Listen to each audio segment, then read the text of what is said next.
بسم اللہ الرحمن الرحیم۔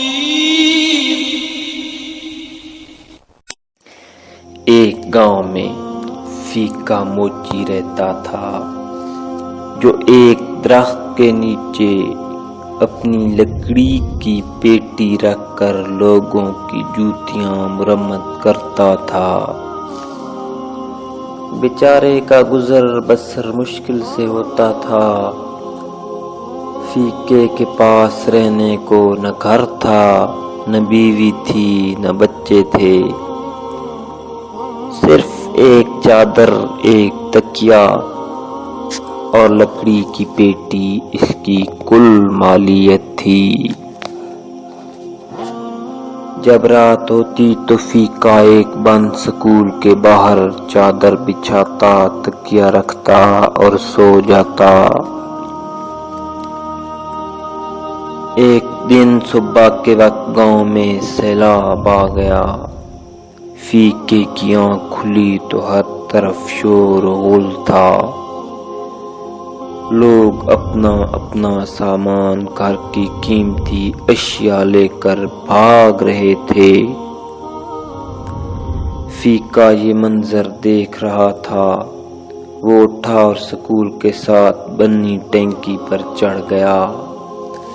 چادر بچھائی، دیوار کے ساتھ تکیا لگایا اور لیٹ کر لوگوں کو دیکھنے لگا۔ کوئی نقدی لے کر بھاگ رہا تھا، کوئی زیور، کوئی بکریاں تو کوئی کچھ قیمتی اشیاء لے کر بھاگ رہا تھا۔ اس دوران ایک شخص بھاگتا آ رہا تھا۔ اس نے سونے کے زیور، پیسے اور کپڑے اٹھا رکھے تھے۔ جب وہ فیکے کے پاس سے گزرا تو اسے سکون سے لیٹے ہوئے دیکھا تو رک کر بولا، او فیکے، ساڈی ہر چیز اجڑ گئی، اے ساڈی جان تے بنیے تے تو اتھے سکون نہ لیٹا ہویا ہے۔ یہ سن کر فیکا ہنس کر بولا، لالے آجی تے غربت دی چس آئیے۔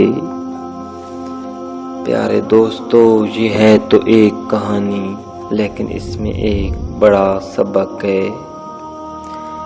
یہ کہانی سن کر ایک خیال سا آتا ہے کہ جب روز محشر والے دن کا حساب ہوگا تو شاید بروز حشر کا منظر کچھ ایسا ہی ہو۔ جب تمام انسانوں کا حساب ہوگا، ایک طرف غریبوں کا حساب ہو رہا ہوگا، 2 وقت کی روٹی، کپڑا، حقوق اللہ اور حقوق العباد،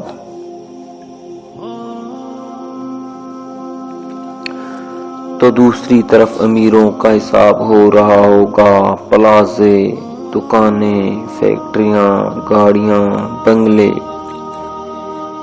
سونا چاندی، ملازم، پیسہ، حلال و حرام، عیش و عشرت، زکوٰۃ، حقوق اللہ، حقوق العباد، اتنی چیزوں کا حساب۔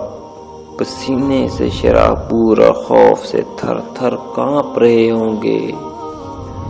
ایک طرف غریب کھڑے ان کو دیکھ رہے ہوں گے، چہرے پر ایک عجیب سا سکون، اور شاید دل ہی دل میں کہہ رہے ہوں گے، آجی تے غربت دی چس آئیے۔ پیارے دوستو، بہت ہی گہری دل کو چھو لینے والی ویڈیو، امید ہے آپ کو پسند آئی ہوگی۔ اگر ویڈیو پسند آئے تو برائے مہربانی میرے چینل لازمی سبسکرائب کر لیں۔